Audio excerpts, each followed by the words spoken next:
Hello, everyone. I'm Shane Shatters, and welcome once again to Shane Shatters Presents Classic Indies, some of the great independent wrestling matches from all over the world over the last 30 years. Before we get started today, I'd like to thank all of those of you who have reached out to me, either via phone call or text message or private message, telling me and talking to me about the tremendous job that you feel like I'm doing with these matches and how much you're enjoying the entertainment value of taking this walk back in time. Obviously, you can see at the bottom of the screen that we're not getting a million likes or clicks here. This is a labor of love, just like my friend Frosty and Steven Sarks do their show. This is a labor of love, and ultimately it all comes down to the love of pro wrestling. And I think anybody who's watching this loves pro wrestling. We may differ on our opinions of what kind of wrestling we love, but it comes right down to is that we all love a particular sport or entertainment genre in one form or another. And maybe if everyone can just drop the pretenses of believing that the group they like is better than the other group, or they can't support this group because they like that guy or this group, everyone can kind of come together and make the entire wrestling business a whole lot better and healthier. So that's my kumbaya moment, and I'd like to move on now to some. This is a little bit different because this really isn't truly an independent match. But what this is a house show match for the NWA World's Heavyweight Championship. And the reason why these promotions never wanted you to shoot, have camcorders and such inside the arenas is because they couldn't control what happened with the footage. So we're in no way whatsoever violating any type of copyrights here because this was shot inside the arena. So without any further ado, we're getting ready to go. It's May 1986. It's the Cincinnati Gardens in Cincinnati, Ohio. The World Heavyweight Championship is on the line as Nature Boy Ric Flair defends his title against one of my personal favorites as well, the Hands of Stone, Ronnie Garvin. And let's go to the tape. You see Ronnie Garvin in the ring now. Some of these clips do jump around a bit, but this is a pretty intact match, and I think it's tremendous camera work, and you get to really feel the intensity. There he enters the ring, ladies and gentlemen. I've never had the honor of calling a match involving the man who proclaims himself to be the 16-time World Heavyweight Champion. But if you go off some of the off-record records, he's more like a 23-time World Champion. Let's go to the ring announcement.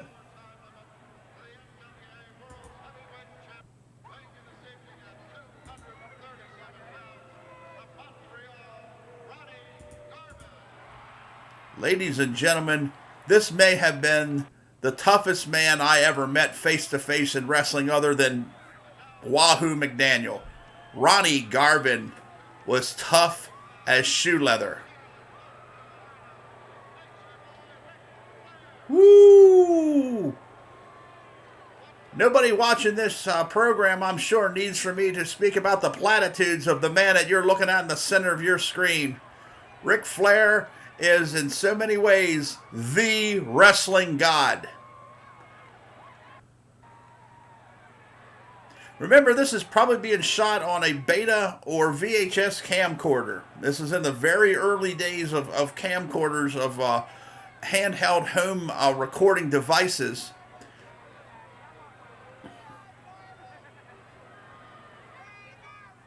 Flair's putting it on the referee. Referee's Tommy Young. For those uninitiated, Tommy Young, one of the best officials probably who ever stepped into the ring. Very colorful and animated referee, which is something that I always personally like. I like a referee that shows a little bit of fire, shows a little bit of authority in a matchup.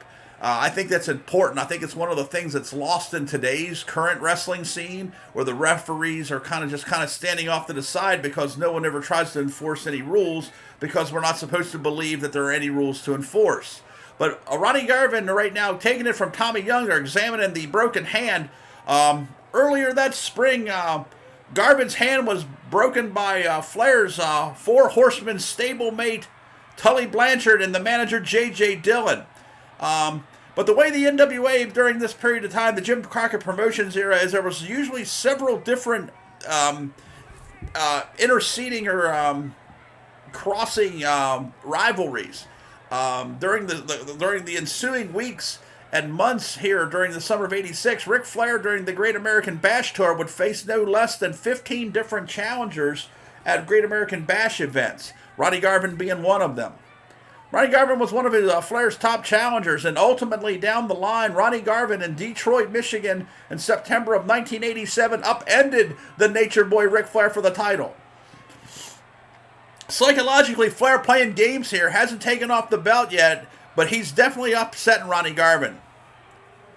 And the referee back to trying to check that hand at Flair's insistence, and it's just the frustration is beginning to mount here.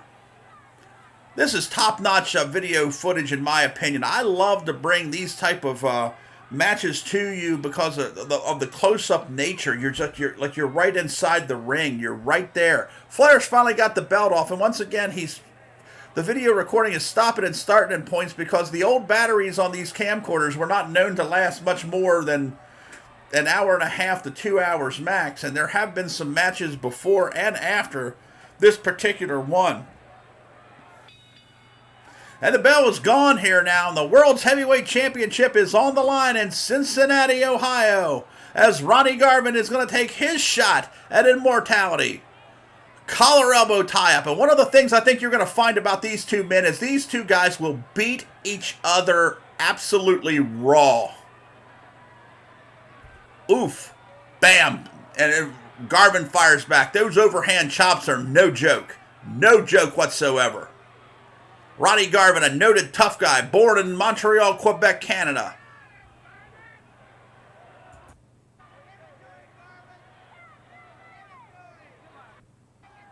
Get him back, get him back.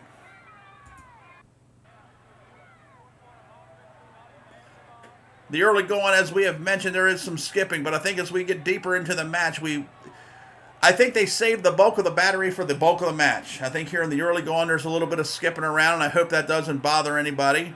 Once again, Flair definitely, I don't know if Flair's is bothered and preoccupied with that hand as much as it is that he wants to get in Garvin's head with it. Now Tommy Young is unwrapping it. So is it off now?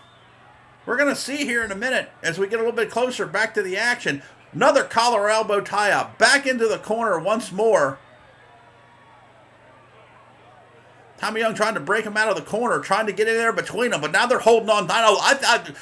See, you're starting to get there's some hair pulling, and there's going to be some... Tommy Young's definitely trying to fight his way in there, and Flair... oh, good God! Right on his rear end right there from a chop from Ronnie Garvin. Fire, look at, see, I just love the intensity. I love the intensity of this. This isn't two guys stepping back trying to get to the next thing. This is the thing. And wow. Ooh. Ooh, big right hand drop the Nature Boy. The man with the hands of stone, Ronnie Garvin. A knockout punch. And Flair is reeling now, and he's going to go ahead and scoot out to the floor. I'd like to thank those of you who joined us last night in Petersburg, West Virginia at the Tri-County Fair when we had a tremendous night of professional wrestling action as part of the Tri-County Fair at the fairgrounds. I'd like to thank everybody involved with bringing us in, and I'd love to have the opportunity to return in the coming years. I love the fair circuit, and I hope that the fans there who may be watching this enjoyed the matchups as well last night. Flair's kind of got his bearings back about him, and these two are tying up like a couple. They're locking up like a couple rams out in the wild. And a nice reversal there on the hammer. Drop toe hold by the Nate, spinning around. I think Ronnie Garvin, spun right out, got the arm. I think definitely Ronnie Garvin had the advantage in the on the mat scientific amateur type of skills. Flair possibly a little stronger, as you see. As we jump ahead here, Flair. Look at these two just pounding them in. Good. I can't believe he didn't open Flair's head up. Look at the way he's just firing in at him. And the wrestler's forehead, usually a little bit, the scar tissue builds up over time. It doesn't take a lot to open it up. I think his hands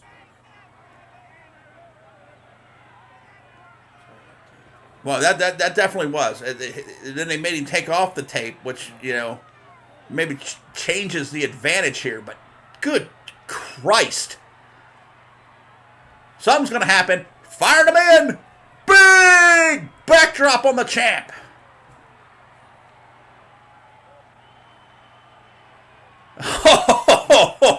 Wow. Oh, my. He cocked that one back to last Sunday. Flair had the wherewithal to get out of the way on it, but good golly, Miss Molly. For those who may not be familiar with the physical wrestling style of Ronnie Garvin, you're getting a close-up look at it here this week on Classic Indies. And the cover, and 2. Flair out the back.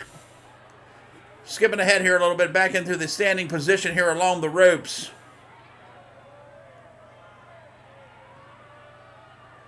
I forget who I bought these discs from, but I'm glad I bought them. I bought quite a few of them, and I may bring some of these others to you in the future if you like it. Leapfrog by the champ. Oh, he took a jab right to the head. Garvin thinks he's got him too. Not quite. Not exactly Flair's most energetic kick out. Taking the beat, and a rolling reverse on the champ. 1, 2, kick out. You can hear the crowd in the background. They are just absolutely in a frenzy as Flair dumps Garvin to the floor. But Garvin lands on his feet. Marches right back up the steps. It's like, come on, Nature Boy. You got more than that. Just a wicked, wild. I mean, these guys beat each other, raw. Oh, nice roll up. 2, Flair out the back door. That during the Starrcade 87 run, when Garvin was champion, they were having matches, and Flair ended up with some type of infection in his chest. Because every night these guys were beating the shit out of each other, and Flair had to get some kind of magic salve or something, a bomb, just to, a handful of honker here. Oh, ouch. And Flair has a lot of proboscis there, so that has to hurt a little bit. Can you imagine getting this guy's fingers up in your nose and having him ripping at it?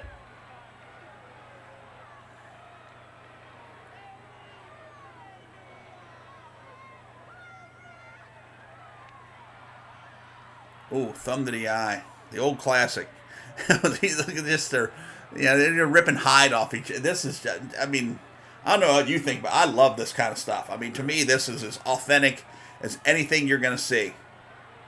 Without being spectacular, it's exciting as hell. Oh! Yep. Oh! Oh! Oh! Ouch, Ron. And the referee isn't going to come and rub that for you. I don't know, maybe. I don't know, he would have not, but...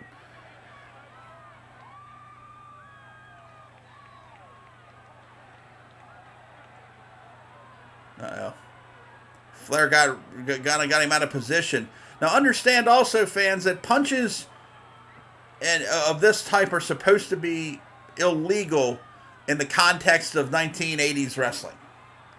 That's why you see so many of these chops. Look at, he's just rocking Garvin, and Garvin just won't fall. And then he'll fight back, which is just even more amazing that you can take this many shots like that. And a front face lock and a rides him down to the mat. Trying to position him for the pin. Well, Flair doesn't use the ropes here for a little leverage. He's at the point in the match here, I think, when he's just about done with Ron Garvin and wants to get out of here any way he can. Using illegal means is all right by the Nature Boy, the dirtiest player in the game, as we all know. Moving forward in the match, and I'm guessing we're probably, in reality, probably about 15 or so minutes into this battle.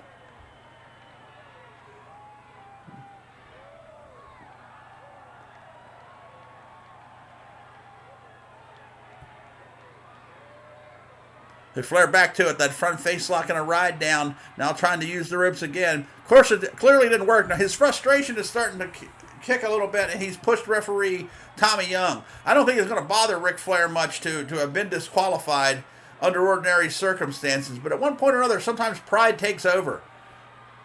Big knee drop to the head. And Garvin is staggered and reeled. 2.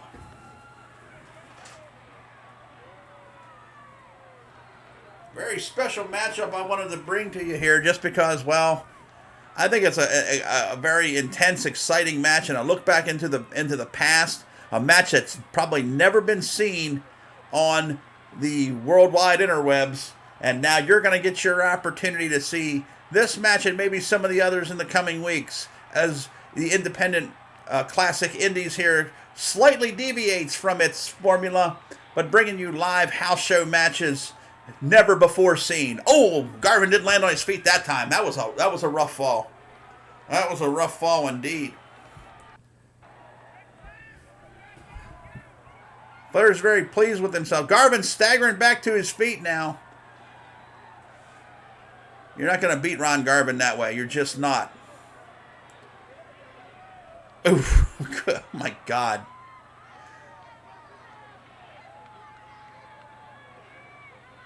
Snap that neck. Oh, and he hit the. He managed to keep himself on the. Well, I don't know about that. I think that's kind of questionable by Tommy Young. I mean, I don't know if Ronnie would have been hitting the floor, and Tommy Young probably created a situation there where he wouldn't. You got to be careful when you're a referee to not get involved quite to that level if you can avoid it. But possibly the earlier interactions with Flair have caused Tommy Young to possibly lean in a different direction here. Skipping ahead here, Garvin's still trying to get back into the ring. Still trying to fight his way back into the ring. He's not going to be able to win the heavyweight championship on the floor.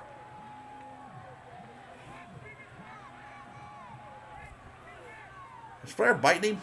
Nice. Oh, look at squeezing his face, taunting him. Hauling him in the hard way. You can see Ronnie's in a bad spot here in this matchup at this point in time. And Ric Flair, who at this point was already, let me see here, once, twice. I think we're 4. I think we're at championship reign number 4.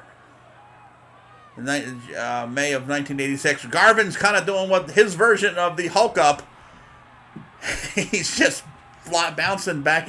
It's almost like watching one of those super sock'em robots. He's like leaning back, but he won't fall down type of thing. And he's, into the face.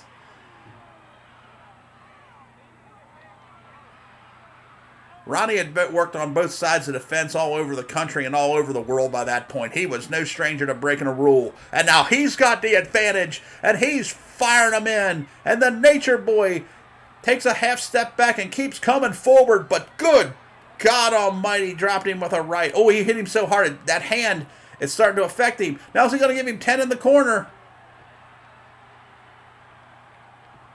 Who knows? Dose. I don't know, maybe he might not get the 10 with that hand in that condition. 3. 4. No, he ain't going to make it. Oh, blocked it. Cover him, Ronnie. Cover him, Ronnie. Go for it. Tommy Young's ready for that. 1, 2. Oh, Flair got his foot across the bottom rope. Jumping ahead again. Dumped him back to the floor one more time. Whatever's going to work for the Nature Boy, he's absolutely going to try it. Garvin a little bit quicker on the recovery on this one. Ooh. Run to the breadbasket. Up over the top. A Shane Shadow's favorite. The over the top rope sunset flip. Flair's fighting for it. No. 2. 1. 2. Yeah. Always. Oh, good save by Tommy Young. Just kind of went right in there, flipped it right up. What an intense battle for the World Heavyweight Championship at the Cincinnati Gardens in Cincinnati, Ohio, May 1986. Loop up and over. Oh. Flair coming back in. Trying to get back in. Oh. Now Flair going to do the sunset? Holy yes, see? He didn't know. It wasn't always the same match out of Nate, but it didn't work that time. Ronnie with a sit down. 2. Oh, so close. And one of the things I always felt like when I saw a lot of Ric Flair championship matches live, one of the things that you always felt that there was always a definite possibility that the title could change. You never felt like it's like, there's no way Flair's just, he can beat this guy easily. You just never felt like that, which created such a great excitement. Obviously the greatest of all time in so many ways. I think Garvin has a hunk of Flair's nose in his mouth. Grazing shot there, but Flair is just so beaten. I think he may be busted open. Headbutting another one. Ronnie Garvin's almost legitimately crazy. I had the honor. Uh-oh. One. What we got here? Oh, see, he's fighting. He didn't quite have it. Didn't quite have the leverage spot that he was hoping for. Back to a vertical base once again as the match moves forward. Garvin with jabs and so forth. Oh! You catch one downstairs? Oh. Flair going to the top. He's going to the top. Nope. Garvin got him. Garvin's got him. Ah! Little ode to David Crockett there, the old NWA announcer and part owner. Big elbow drop from the hands of Stone. 1, 2. Oh, again with a kick out.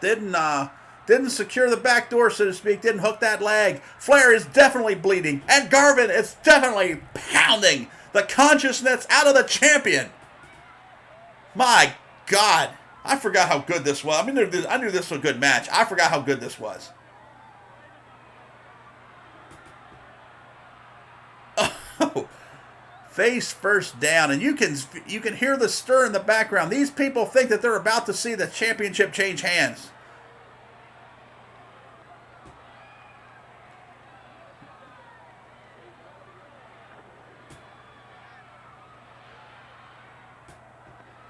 Oh, look at that. Oh, that bridge. Spinning him into the backslide here. Is he going to go? The backslide, he was pinned by Kerry Von Erich and lost the title 2 years earlier, almost to the day, with that exact move. But it didn't happen that time. Ducking the big elbow. Here comes Ronnie. Big crossbody. 1, 2. Oh, one more time. Flair just keeps on escaping it just somehow. And Garvin continues the attack. Without a doubt, he's been the aggressor in this match, in my opinion. Took that knee out. I think we all know where this is heading. We all know where it's heading when Ric Flair starts to work that knee. And he doesn't always do it straight from the top of the match, but he's going to get him advantageous position, and he's going to take advantage of it to try to use his patented hold, the one he learned from the Nature Boy Buddy Rogers. Ladies and gentlemen, well, not quite yet. He's going to work on it a little bit more as he drops all 245 pounds down across that damaged leg.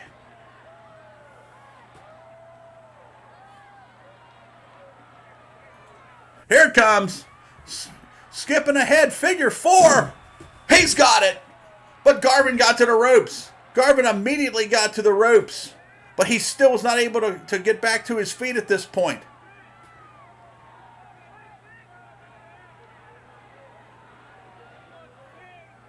Hitting those chops. But not going back to the leg, which is a curious decision. Young trying to get in between here, maybe to see if Garvin's okay, to see if he can in fact continue. But Flair's relentless at this point. Working that leg and ankle, trying to set himself up to put his patented hold on and finish the match. And he goes back to the figure 4, this time in the center of the ring. I'm spitting on myself. I love this match. 1, 2. You can get a pinfall if you flatten out and pass out from the pain or can't get up from it. It can be a pinfall. It does not have to be a submission maneuver, the figure 4.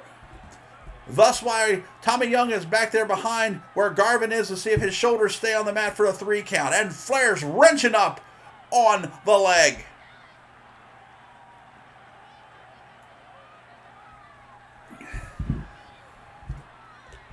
Now he's spitting, he's mad. Oh, Flair's slapping him in the mouth. That's a hell of an idea.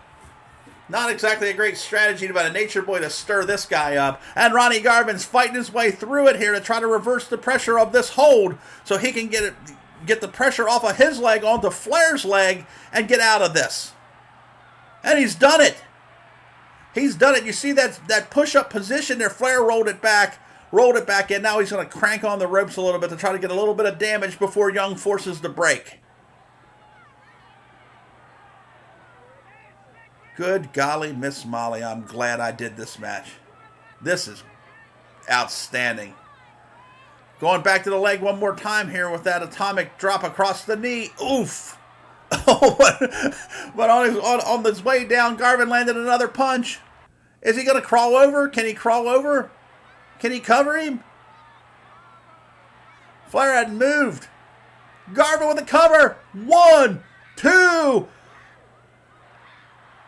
I didn't feel like he was going to get him on that one. But, I mean, these two men are I think they're past the point of exhaustion here. Flair's trying to get away, and Garvin's trying to make sure he doesn't get away. These two would have hundreds of battles over the course of this time period. Headlining Starrcade 87 in Chicago. He's ripping the pants off of him. It's just, this is wild to me. Just look at the over the top backwards from a punch.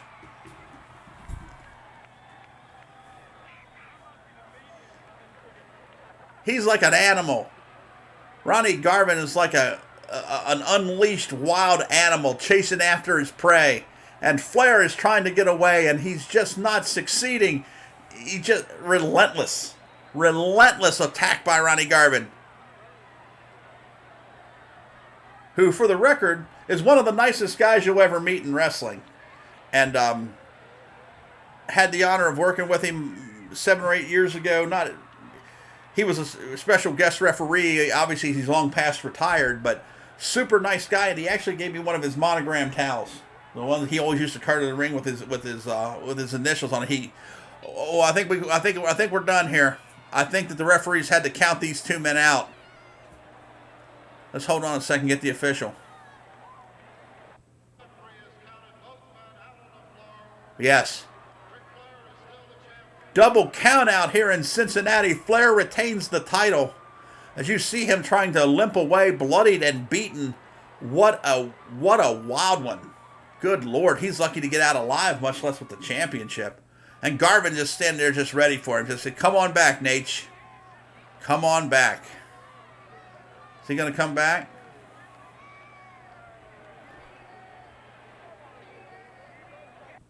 All right, well, I guess that's a shot here at the crowded intermission, so I guess we'll just go ahead and break here. There's much more on this disc that I can share with you, but we're not going to do it all at once. I think that match was a hell of a ride. Ronnie Garvin and Ric Flair for the World Championship in Cincinnati. A little bit of special in-house camcorder footage there brought to you for the first time on the internet. I hope that you enjoyed it. I'm Shane Shadows, and we'll see you next week with more of Classic Indies.